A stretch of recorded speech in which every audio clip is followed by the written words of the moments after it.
Hi, it's JC Motorcycle Superstore, and this is AXO's A2 off-road and motocross style boot. This is their return to the premier level market. This is a $475 boot at full retail price. It's available in white, also in black. The size range on this goes from 5 to 13. It is a hinge style boot, so you're going to find the hinge on the exterior that helps with flexibility. Also, it does not use an interior bootie. So that's the general breakdown on this. Now let's get into what we like and don't like about the A2. Lots of stuff to like about the A2 boot. First and foremost is the level of protection. You're going to see a leather construction, but predominantly the exterior is covered with hard plastic components. Very common to see that on off-road boots like this, but it's going to give you that good protection when you're dragging your feet, running into rocks, whatever it might be. Now, a big part of that is the hinge. So this hinge design is one of my favorite features. It's going to add a lot of flexibility and mobility to this boot. It's an anti-torsion hinge, and you'll see that's this gray component right here. So you see it wraps all the way around the back side, and one of the cool things about it is they've done a pretty good job of interfacing this with the motorcycle. I love the recessed screw. It's going to be easy to keep that out of harm's way. It shouldn't be coming loose. So nice to see that design.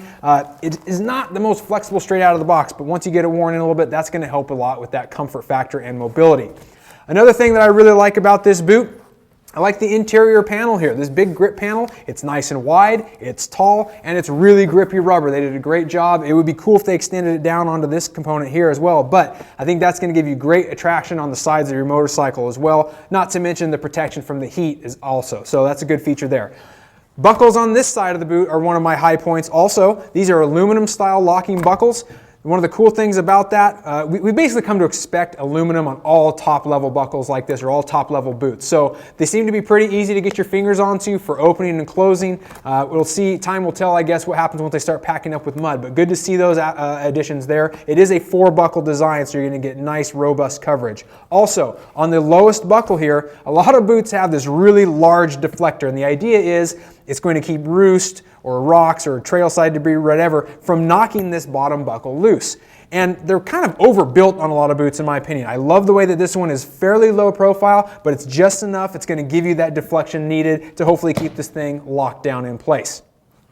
Another thing that I like about this boot, the sole. It's a traditional welt style sole. It is replaceable. You have to take it to a cobbler, but I really like these because they give you great action on your shift lever. It gives you an extra biting edge. Also, I like steel toes on my boots.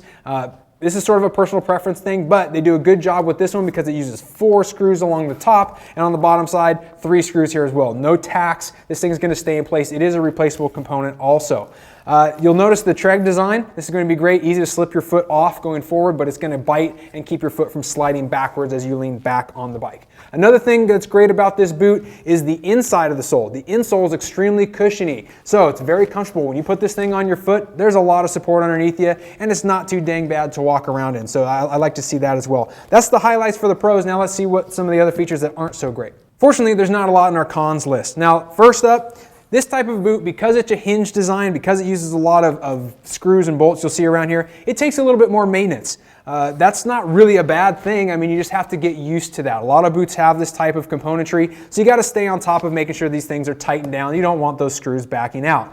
Another thing, currently, AXO is not offering replacement components yet. So I'd like to see them do that because it has a replaceable nature. I mean, you could replace this entire front shin guard. I could see color options if you wanted to customize it. They're not currently available. Hopefully AXO brings those out and starts offering those. Obviously, when you're paying this kind of money for a boot, you'd like to be able to maintain it and keep it going for as long as possible. Another thing, and this is a totally small niggle here, it doesn't have a lot of colors. Black, white, those are the standards, and I don't really blame AXO for doing that as they launched this here into the market in the first place. Hopefully they bring out some more flashier colors. That'll get those people who are looking for that kind of matchup with their gear sets. Anyways, that's it. Lots to like about this boot. Who should buy these boots? Well, anybody who has the wallet for it. Obviously, they're pretty expensive, but more than that, somebody who needs this level of protection. They're built to handle the rigors of supercross and motocross at the highest level, so they're very, very robust. If you're not really riding at that level, if you're more casual, you're not hammering through stuff, maybe you can get away with a boot that's not as much money, not as much protection, a little bit easier to move around in. But that being said, you can use them for those on-track applications, off-road, enduro cross, desert racing, whatever. It's good for all of those. Even casual trail riders, you can totally use these boots. Dual sport people, maybe not so much. They're going to be really dang stiff, but that's not to say that somebody wouldn't find a use for them there. Thanks for watching. Leave me your own feedback on the new A2s. I'd love to hear your thoughts. And don't forget to subscribe on YouTube for more product videos.